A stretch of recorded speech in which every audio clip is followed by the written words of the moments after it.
Donc ce n'est pas cela qui veut dire que pour que bah reconnaître que un vrai prophète, il faut que ça la manque on a. Toi il faut qu'on s'accorde. Non, ce n'est pas ça. To zonga na bon chemin, to zonga na droiture.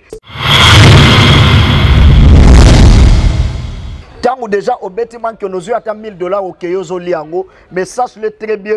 Et ça, le livre, il y a souvenir et la yonanga na paradis. Un jour, tu seras jugé par rapport à ce que tu as effectué sur la terre. Parce que chacun de nous a sa mission. Je suis là pour dépeupler les camps sataniques, pour délivrer ceux qui sont dans des captifs et pour annoncer l'évangile. Mais toi qui es en train de faire des banques qu'on a, je t'interdis, ne le faites plus encore. Si Dieu te parle, si Dieu ne parle pas, reste tranquille. Avantage dans les abattements, le prophète, on a vraiment dans la vision. Ok, sakola no ezaba manki on a. Mais sache-le très bien que lobby, on a un problème na moto a bengayo. Bon, pasteur Azobeta Mankiona, est-ce qu'un jour pas Azapé na droit payer au côté paradis? Ce qui a se repentir même si Azana doit y au côté paradis, Bible lobby, si vous confessez vos péchés, Jésus-Christ est fidèle. Et au côté kaka et pas un faux prophète, n'a pas faux pasteur. Un vrai prophète a quoi escroquer le roi Moutoute.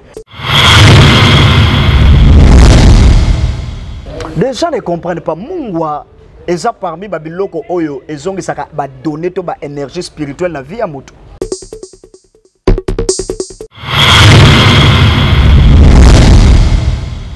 MJTV, vitesse Wapi. Abonnez-vous, abonnez-vous.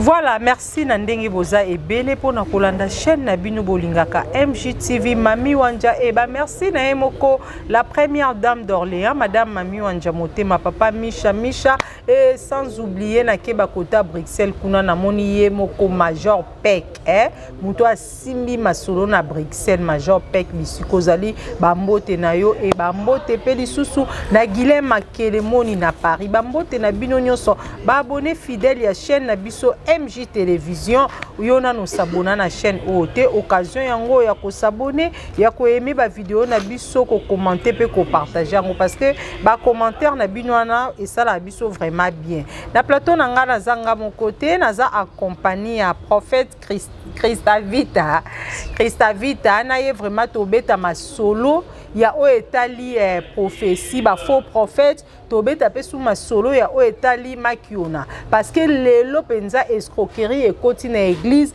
lelo phénomène makiona et commis beaucoup ko régner na kati église corps du Christ to eba kango kala ezaka église o muto kende pona kozwa sali ezaka église o muto za ba problème oke kuna pour trouver solution na ba problème na yo ezaka oza ba milimo ezotungisa yo okene na église oke koluka délivrance. Or lelo kande frère Patrice Ayemba, j'ai cherché le monde, je l'ai trouvé dans l'église. Nakati église tozokuta kindumba, nakati église tozokuta bata milangwa nakati église tozokuta ba miibi tozokuta ba escroquerie ba escroc plutôt nakati église tozokuta catégorie nyonso ya bato to benga ba homme charnel bango ne to komo kuta bango lelo nakati église corps du Christ. Sur ce na linga vraiment sujet na ngana partager ngo na moko ba prophète yaza prophète azape maître spirituel na ye vraiment to beta masolo ya o etali makiona et puis ba faux prophète. Bonjour prophète. Bonjour maman Sylvie. Santé za bien au monde déjà. Amosanga le roi mon père tout ça Mathieu Bonché. Oui prophète, je crois qui déjà annonce ta biso ndenge na lobi ke tozolo bela. Ba faux prophète tozo be apé makiona. Mais kana ko yebisa biso différence nini ezali entre vrai prophète na faux prophète. Na lingi avant to kota na différence to semble la même pendant 10 secondes parce que tozana kati ya œuvre ya Nzambe. Prions, Dieu nous te rende grâce car tu es Dieu. Il est écrit, tu es le maître des temps et des circonstances. Nous te bénissons pour cette merveilleuse circonstance que tu nous as accordée, soit au devant et soit au-delà, au nom de Jésus-Christ, que j'ai ainsi prié. Amen. Et toujours la phénomène qui on a négé maman a comme sujet du jour. Et qu'on a expliqué comment reconnaître vrai prophète na faux prophète. Naza wana te pona banda ko identifier ba faux na ba vrai, mais nous sommes là seulement pour na ko zongi sabatu na chemin ya malam. C'est parce que ezana batu musu o bazo exercer qui faux prophète, c'est pour na nous bazui bato ba koki ko ranger bango te to ko zongi sabango na chemin ya droiture te. Mais to yebi ke na émission o ko sunga bande ko ebele ba kolanda biso, bande ko basala nzambe ainsi que na ba fidèle mususu ya ba église o pe ba ko comprendre ndenge nini ya koyeba ko différencier entre vrai prophète na faux prophète. Nangito tanga eponso moko mbangu ya Bible, tozana livre ya 1 Corinthiens chapitre 12, tokobana na verset 4 tina se yoko tanga même tina verset 12 et ko sungo makas na verset 4 balobi, il y a la diversité de dons mais le même esprit, la diversité des ministères mais le même Seigneur. Nasuki nangawana. Balobi, il y a la diversité des dons. Lelo mama soki ozomona lelo ba faux prophète ba apparaître, to ba faux prophète bazo travailler mingi, c'est parce que bazana don oeza revenu et pas nzambete. Topé bazana don oyonkolo apesi bangote. C'est parce que muto azana grâce prophétique à fabriquer man kionate. Muto azana grâce prophétique à koyeba ko kota na ba buzo bate ya kobana ko kosa batu na prophétie to ya kobana ko lobana batu ba prophétie mabe. Donc différence ezali que ba oyo baza ya nzambe bazalaka inspiré par Dieu lui-même, et puis ba oyo baza ya nzambe te to baza ba faux prophète basalaka ba makambo par rapport ya ba information o bazo zoye pas batu to oyo bazo memela bango. Comment tu ko reconnaître au hasard faux prophète to pe au hasard vrai prophète? Tu reconnaître bango sur le terrain to pe na kati ya champ ya exercice ya ministère. C'est parce que tu remarqueras il y a d'autres prophètes soko kepa na yepoko to kota même na bureau na on te dira il faut somba fiche, si ma somba fiche il faut somba jeton, si ma somba jeton soko koti na kat équipe déjà o ezali banda bazana ba information bazo tindela bango. Donc on reconnaître bango déjà so comme na église moko au sentir bazo poser ba question oyeli nini oye ko sala nini olingi nzamba sala lo nini réellement nzambe alobaka. Donc soko yé pa nanga na ko banda ko tuno ba question te, c'est Dieu directement qui doit te dire que oye awa pour un problème tel et tel. Et donc on reconnaître bango na ndenge ya ko sala na bango to na façon na bango ya travail na kata milier. To ko reconnaître bango na ndé na bango ya ko sala la kando utiko lobana, mais la plupart ya ba prophètes ba faux prophètes mingi bazoza ka ba jeune ba génération na bino eza moi pasi au mona ba prophète wa mikolo ba papa akalana bazala ba banani batuna lokuta mingi la plupart ezaka ba génération na bino ba jeune prophète bino nde batu bozo sa ba bêtise bino nde batu bozo kene ko sente bino nde batu bozo kene ko escroquer. Na lingina répondre maman Sylvie. Maman Sylvie, ce qui olobi que ba prophète bazo sala ba scandale dans le ministère, ce sont des jeunes wana na koloba oza un peu à côté na sens nin. C'est parce que ceux qui eza na bato oyo bazana ba manki na koleka, eza ba mpaka wana yozotika. Et manki na ebandi na 2020 te. Manki on ebandi na 2010 te. Manki na ebanda depuis kala. On ne peut pas citer les noms d'autres personnes, mais sache-le très bien que beaucoup de personnes bazolanda biso et même il sait que baza parmi les mankionistes.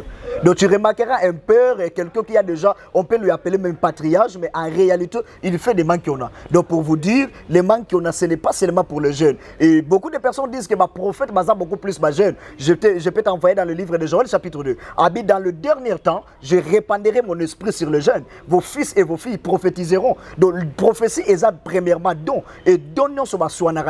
Il y a beaucoup de personnes qui sont en train de perdre leurs dons parce qu'ils ne savent pas comment les soigner ou comment les faire nourrir. Bino ba pasteur lelo bokomi ko fingisa image ya Christ et belé bokomi ko collaborer na banganga kisi et comme système oké o sololi nanganga moko obiyaka na église nanga témoigner po bendela nga banzimi nyoso wana bomona te bo fingisa kombo nzambe. Na ngina yebisa mama Sylvie Boye to balandi bazolanda biso soko zui tomate moko eza ko pola otiango bisika ba tomate ya bien ezali ba tomate nyonso ropola, mais soko zui tomate ya ko pola moko otiango bisi plutôt tomate ya bien moko otiango bisika ba tomate ko poleza yango ekobenda bango te bakoma malamu, mais plutôt yango pe ko beba pour te dire que eza batu nyonso tende bazo benda banganga to bazo collaborer na banganga, mais c'est seulement les faux prophètes au moni parmi questions to retourna to yeba bango ndenge nini to yeba bango na ba acte oyo au mona muto oyo aza prophète mais azo collaborer na nganga un vrai prophète ako collaborer na nganga te un vrai prophète ako sala manki onate un vrai prophète ako tinda ba protocole te sur le champ to na kata ba venir bazo ba information pas bateau pour ya bimisango comme prophétie donc bateau bazo sala biloko na ce sont des faux pour te dire ce n'est pas tous les pasteurs au bazo collaborer na banganga on ne peut pas parler des pirates ceux qui babani na originalité maman avant ba lobela pirate ba ko banana original tant ba OK peut-être ko sala photocopie ya carte d'identité na yo et loko les besoin va photocopier bima ba ko sengo pe sana original c'est là qui veut dire ceux qui mabezali c'est que ya malamu pe baza sur les champs. Kala toyebaki mutu soka aza prophète otika toujours prophète wana zo pesa exemple na yo moko prophète Christa Vita oza prophète en même temps pe maître spirituel pourquoi kotika la ka prophète te olingi soko ma maître spirituel différence nieza entre prophète na maître spirituel. J'aimerais expliquer les gens quand vous dites différence entre prophète na maître spirituel toutes les personnes au bazo bazo exercer spiritualité to benga bango ba maître spirituel ça se fait dans mon église de Fassi j'ai pris na ko benga moi na ya 8 ans je lui ai dit prends le micro j'ai pris pour lui il commence à prophétiser pour te dire que je suis en train de communiquer la spiritualité sur les gens et toutes les personnes qui gèrent la spiritualité on peut lui appeler le maître spirituel parce que tu viens de dire que comment osa prophète en même temps osa maître spirituel mais un prophète c'est l'œil de Dieu quelqu'un qui voit c'est quelqu'un qui est déjà spirituel un homme ordinaire il ne peut pas voir un homme ordinaire il ne peut pas opérer dans la spiritualité. Donc celui qui doit opérer dans la spiritualité, c'est seulement celui qui est spirituel et celui qui connaît la spiritualité. Donc je suis prophète dans le ministère, mais j'ai aussi l'esprit dans la spiritualité et c'est pour cela que d'autres personnes m'appellent souvent le maître spirituel. Donc ce n'est pas une différence entre prophète et maître spirituel. Il y a des prophètes qui sont ordinaires, il y a aussi des prophètes qui sont spirituels. Donc c'est un peu ça. À l'époque, Jésus, même ceux qui ont lu la Bible, tout le monde Jésus, tant que ça un miracle, tant que délivrer bateau, et que c'est passé gratuitement. Or, les lobbies no boyer, bo changer évangile, bo bongo li Bible. Et comme il peut monter les canaux de délivrance, faut foutre à $50, $100, voire même plus. Et comme il faut y aller, nous faut pesa anani mutu kanayo aussi, pesa mutu ka pour délivrer yo, to pour délivrer moi. Musuku to senga soza moi si le quoi boinga, a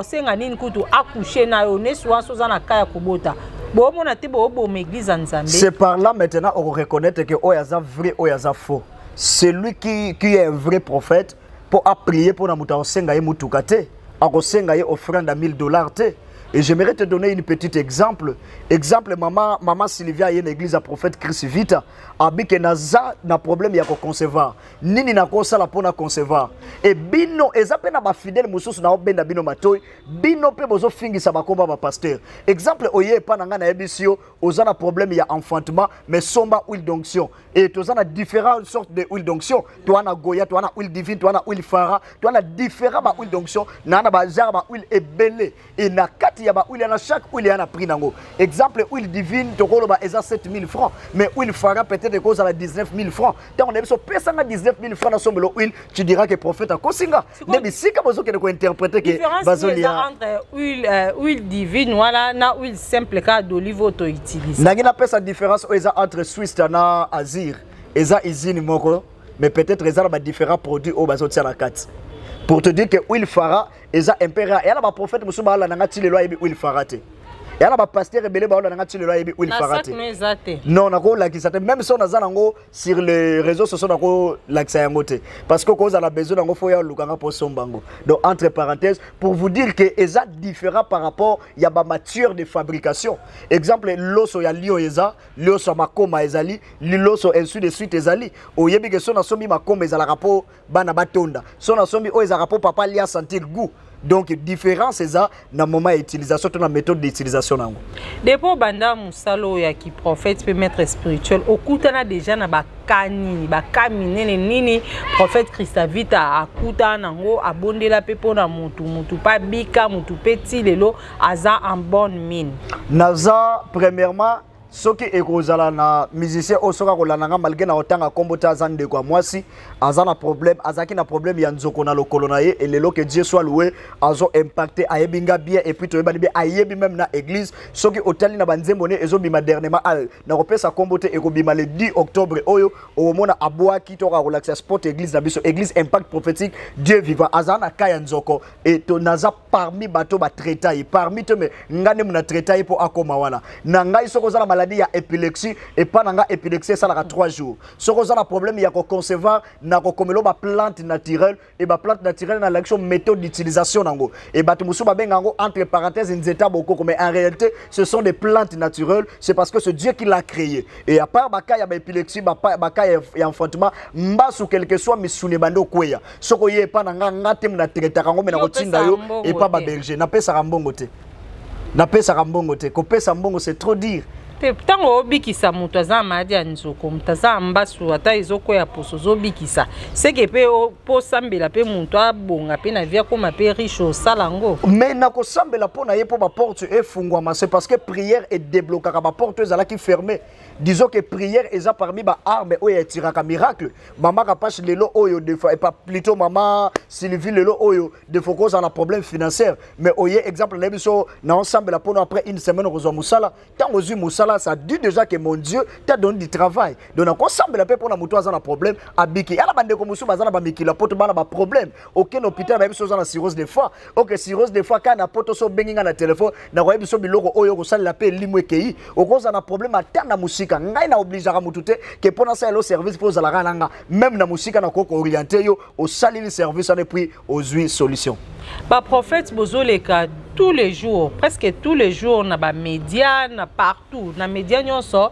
bozoloba toujours ngai soko epa na nga oza problème boyo ko trouver solution soza malade okoza guéri Afrique ezawa Congo mboka na biso ezali na est kuna bandeko na biso bazokufa tous les jours bazokufa tous les jours toza na Afrique tozo souffrir pourquoi pas pe prophète Christa vite ko bate nazui penza charge nazui fardeau ya mboka na biso Congo nazo kotela ngo prière jeûne et prière il faut tout monde clair il faut vie sociale et vanda penza faut stabilité kota na mboka pourquoi pas oko sala biloko wana te ezali babiloko oyo avant to sala ngo il faut tozala associé premièrement na ba konzi o bazo kamba biso na sens que tozala na ba prière pour les nations même de fanazamba ya intendance précisément na homme 80 et ça na activité muso eleka wana je salue papa Michel Bakenda Bisika zali que Dieu te bénisse tozala associé na bango on a prié pour les nations et tout le monde qui quand même makambo mususu ezwa qui moi maîtrise et pour aller à l'est c'est très loin sur le monde spirituel et senga makamusu faut aller sur le terrain yebisanga na minute pona koma na Uganda na koma na est na koma ndenge ni to pona koma na Kalemi na koma na Nord Kivu na koma na Bukavu na koma ndeni et senga il faut tozana ba biloko oyo ko soutenir biso to koma sur le terrain on peut prier pour les soldats de est et nzambe akoyanola pe ba militaire na biso bazokuta na ba choc bazokuta na ba accident bazokuta na ba réalité ya ndenge na ndenge chaque jour c'est parce que bazanga soutien spirituel ba soki ba komi na ba soutien spirituel ba komi na ba couverture spirituelle et ko permettre bango to vaincre ba makambo oza spirituel.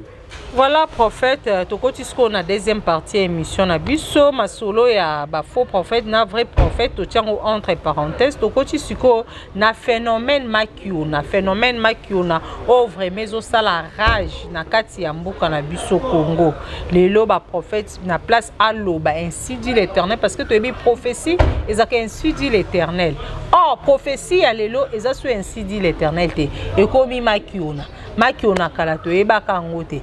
Moi personnellement na makiona na ba 2018 awa 2018-19 tilelo makiona ne uta wapi nani nde amemela biso makiona livre ya Matthieu et le livre voici des miracles qui accompagneront ceux qui auront crié à mon nom. Donc, le bateau bazo sala maman qui c'est parce que baza premièrement attaché dans Jésus. Celui qui est attaché avec Christ, il ne peut pas faire des manquiona.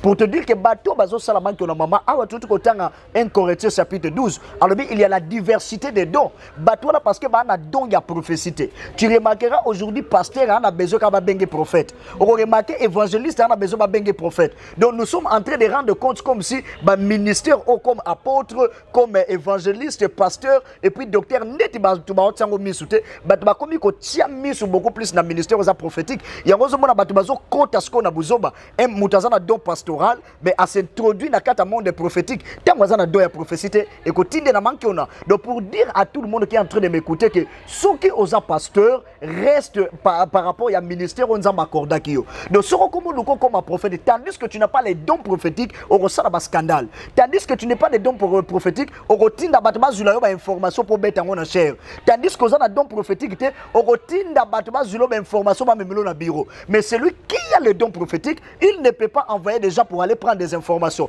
et le Saint-Esprit est permanent pour lui parler et pour orienter son ministère ainsi que sa vision donc muto oyo aza réellement un vrai prophète to muto aza poussé par le Saint-Esprit en salaman qui on a té bandeko ba salaman qui on a parce que ba na vision té et ba na voyance té ba na clairvoyance té il y a une différence entre voyance et les clairvoyance donc muto aza na voyance aza muto na ko mona même makambo ele kana Nord Kivu dès que na la voyance na kati ya voyance na ko scanner muto na Brazzaville na moment oyo na kati ya voyance na ko scanner muto aza na Bulabenga kaka na minute oyo donc pour te dire quand quelqu'un est la voyance encore salaman qui on a té il restera droit et tout droit à la présence de Dieu. Et c'est arrivé là au na ministère na okobeta makiona na sala yango te pe na kotikala ko sala ngote.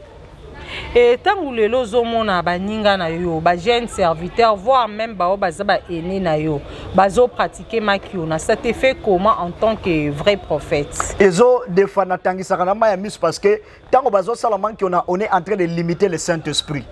Lorsque tu fais des makiona c'est là qui veut dire que nzamba ko lobela mutute.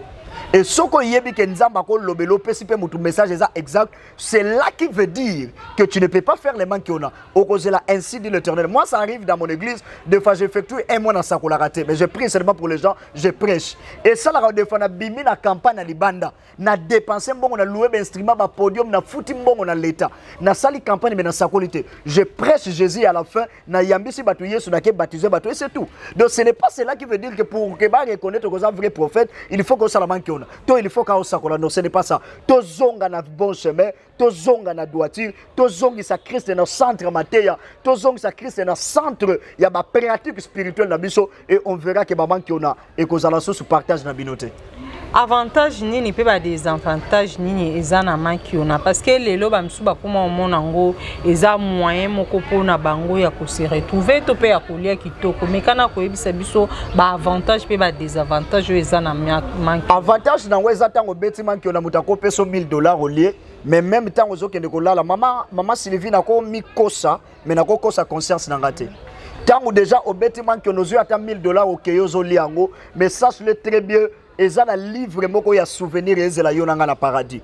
Un jour, tu seras jugé par rapport à ce que tu as effectué sur la terre. Parce que chacun de nous a sa mission. Moi, comme une mission particulière, je suis là pour dépeupler les camps sataniques, pour délivrer ceux qui sont dans des captifs et pour annoncer l'évangile. Mais toi qui es en train de faire des banques qu'on a, je t'interdis, ne le faites plus encore. Si Dieu te parle, si Dieu ne parle pas, reste tranquille. Le jour que Dieu te parlera, tu dois annoncer les gens. Il va aussi se confier dans ton ministère. Donc pour te dire, avantage d'un les locaux au lieu, mais lobby, il y a un problème dans l'ensemble. Avantage d'un le prophète, on a vraiment la vision.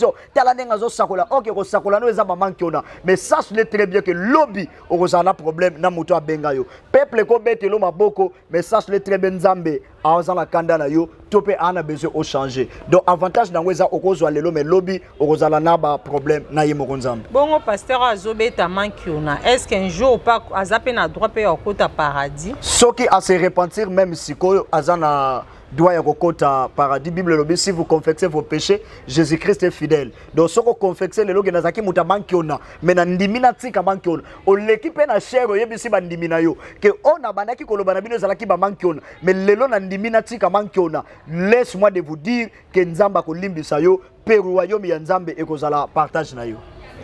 Oui, na annonce tanga, je crois na annonce qui ba faux prophète même kiona et puis na ki suko ba ketolo bela escroquerie et koti na kati ya église.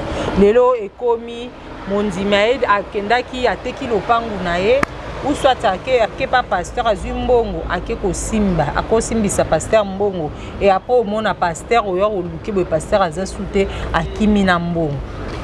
kala pe toyebaka ba église ezaka esika o na ke église boye na ke vraiment naza ba problème na ngai na ke ko confier ngwe pas pasteur parce que pasteur aza dépositaire ya secret pasteur so na ebise likamke na longola bazemi autant pasteur a obombango asolaka na nzambe nzambe osanya kolimbisanga or lelo eza su bongo to ke ko bete ya pasteur likambu na secret pasteur apanzi yango église mobimba. On a beaucoup d'occasions de chutes pour le peuple de Dieu. Wana eza manque ya éthique pastorale. Quand je dis manque ya éthique pastorale, c'est là qui veut dire ce qui maman Sylvain ebisinga qui prophète, nga mona boma papa abotio. Et ngi ko lo bateke fona sirikila yo. Et ça que oye ko confexer pour nzambe alimbisa yo, c'est parce que biso toza ba ambassadeur ya Christ na mabele. Abina livre il y a un chronique que Dieu ne peut rien faire sans toutefois de ne pas informer ses serviteurs qui ont l'air les ambassadeurs. De cela pour te dire que ceux qui oye bisinga oboma mutu et tant que pasteur na rokenete na bando bete na batuma solo que maman Sylvie aboma bata salaboy. Escroquerie ezo kota kaka et pas ya ba faux prophète na ba faux pasteur. Un vrai prophète a quoi escroquer le ramutute. Un vrai pasteur a quoi escroquer le ramutute. A cause la wana pona ko battre la brebis, to pe pona ko protéger ba brebis on nzambe a tué la disposition na pour azala comme mokambi na bango. Tozo ngana epa na yo tango mitala boye penza. Omi mono za vrai prophète ngo yozo kumisa tout temps parce que na landa ko trop lo baka na za vrai prophète ngo nana nani ya komisa yo monde mtomi komisa vrai prophète ton nzambe ne mutu abenga yo vraiment. Ngai nzambe ne mutu abenga nga et avant que na confirmer que nzambe mutu abenga nga je salue mon père dans la foi le révérend prophète Massoa Makumbundo ambassadeur et je salue mon patriarche Béni Mobenki donc c'est parmi les gens qui m'a encadré. Mon père, c'est lui qui m'a appris de poussière, qui a baptisé.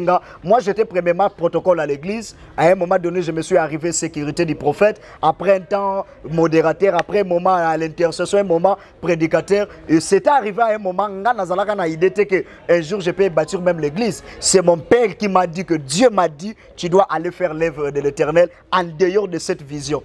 Et le Seigneur aussi, il m'avait dit, voici le temps est arrivé, tu dois aller pour aller dépeupler les satanique depuis na bandi ministère pour comprendre que ndenge na milobela ragena vrai prophète mama muto aliboso akomi kumi seza yomoko donc nga moko nde na fandi na ebike na vrai prophète parce que na bata onga na sala ministère na sala scandalité na bata on a sali na ministère je peux te dire ngati na za même jeune fille moko ta ko telema abake pasteur ana dérangeanga pasteur ana linganga sauf scandale to yebande okoye ba oyo bozo yeba wana basala ba scandale boye bandenge nini c'est parce que makambo bazo sala les obima na poisa muto asala ka mabe mama et bimarara l'empoisse. Bozo yeba te pona sala rangote. Mukolope na encore sala ngo boko yeba.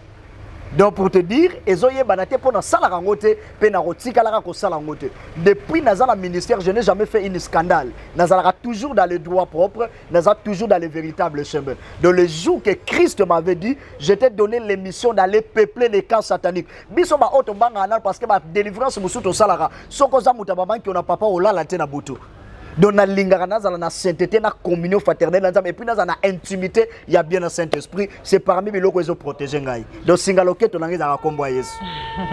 Singaloke, tu n'as pas combat Yesu. Église de réveil, Kalabote, les Melaka, Basango, Bofinga, Bango, Bobanda, ko juger Bango de tout et de rien. O Bilamba, la Bango, Nezaka, bien te, Basamba, Itilizaka, ceci, cela.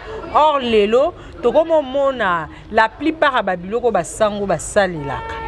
Babilamba sacerdotal na bango bino ba pasteur pe bokomi ko latango bomi pesi ba titre besoin mbenga ba bishop mususu archbishop mususu soye kombo nini bomi pesi ba kombo wana e babiloko basango basela ka ba uila Mikael lelo ba pasteur pe bozo salela ngo ba mungu na bango bateka kana bozo salela ngo moitike nyonso neza bonganga non eza bonganga te parce que tozana deux sortes à bonganga tozana bonganga o eza satana toza pena bonganga nzam pour te dire problème autour ba yaba habit sacerdotal et tout un homme sacerdote et tout un homme sacerdotal il faut azana habit sacerdotal ça peut arriver dans d'autres moments tozala na ba moment ya ba retraite dans ba moment ya ba jeûne de prière je dois être avec mes habits sacerdotaux c'est parce que parmi les habits là non yango te ko kimisa ba démon parce que ça elamba Et ça, mais c'est une méthode de dire aux gens que je suis en prière. Netingana la taba tenue sacerdotal dans un moment dans un service exemple à Sainte-Seine,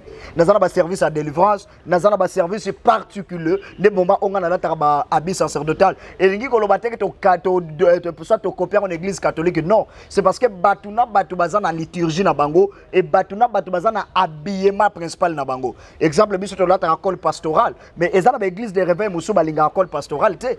Biso to la taba toge. Mais il y a d'autres églises de réveil pour te dire que ce n'est pas tout le monde qui est obligé de porter des toges et de s'habiller avec des cols pastorales. Donc pour vous dire que habit sacerdotal, et ça habit moko, et ça satanique, mais c'est une méthode seulement de s'habiller et puis de te reconnaître en tant qu'un homme de Dieu ou bien un révérend. Et bah sans olelo, bah pasteur bozo utiliser bah mungwa kende cha mungwa na mai sokola nango kende zwa cha boesala tumba boena butu.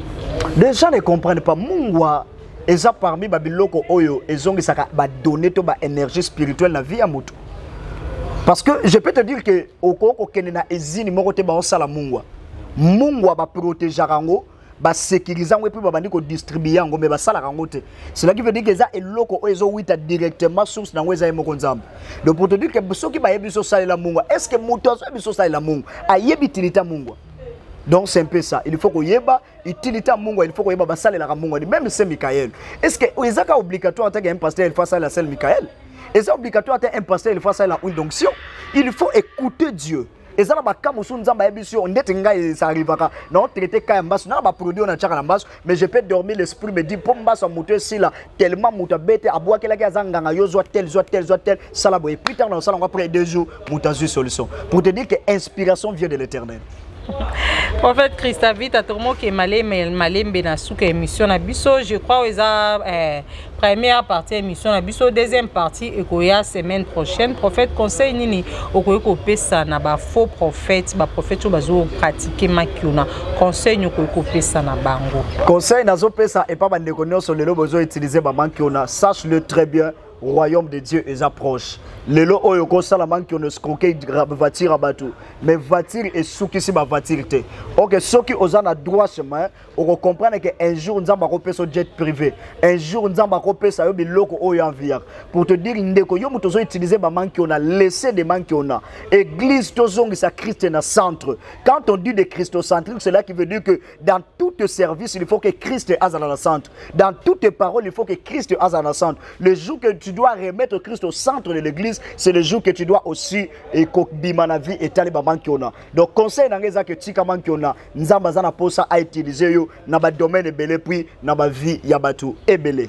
Merci beaucoup prophète Christavita to komi na souka émission na biso moi liloba par rapport à émission na biso lelo et puis au PC numéro na ya contact pe quelques dédicaces. Merci et pas ya père spirituel nangai le prophète Maswa Makumbundu ambassadeur, c'est un père vraiment que j'aime beaucoup et n'a pas un grand merci na église Impact prophétique Mobimba en cycle IPDF boîte musica naza visionnaire. Je vous aime que le Seigneur vous bénisse, qu'il vous protège et qu'il vous garde. N'a pas un grand merci et pas ya mouton na bossa na raete mouta introduire dans le monde ya internet sabe grand sabe bisiko zali ba merci na belé puis na pas sa adresse ya église sur za la besoin au rejoindre ngai église eza na ville province à Kinshasa précisément na commune ya Makala tozali na avenue Kisangila numéro 5 référence ezali terrain cimetière ou route et Lengesa soki oyewana okuta église Impact prophétique Dieu vivant tozawana pour na contact numéro nanga eza plus 243 81 62 26 576 plus 243 81 62 26 576. Ce bengi numéro là orozwanga moko et nazana un événement au ezana mois d'octobre oyo précisément le 11 octobre ekobanda po ici là le 22 octobre activité ngo ezalaka dénommé PPM et lingo laksa puissance prophétie puis miracle yakawana orevivre le beau kwa nzambe en live yamanki onate et puis nzambe akozanga te ko pambola yo. Merci beaucoup prophète Christavit. Rita, je crois message na yo et yo kani depuis maman Mami Wanjambo kaba bazakuna na Orléans balandio vraiment na bokebi parce que maman Mami Wanja yé pas à maman pasteur yé vraiment bonzambe Evanda et merci beaucoup na Eric Makanzu azaki derrière la caméra na assistant na e kombo pe na ebité mais ba merci ebele et merci na Junior Daou Mobutu Cordon ya MJTV Mami Wanja ba grand merci na Emoko la première dame d'Orléans madame Mami Wanja motema papa Micha merci beaucoup na Major Peck na Katia Bruxelles merci pour na lelo to sukiawa to kutani prochainement pour un nouveau numéro ya émission na biso bye.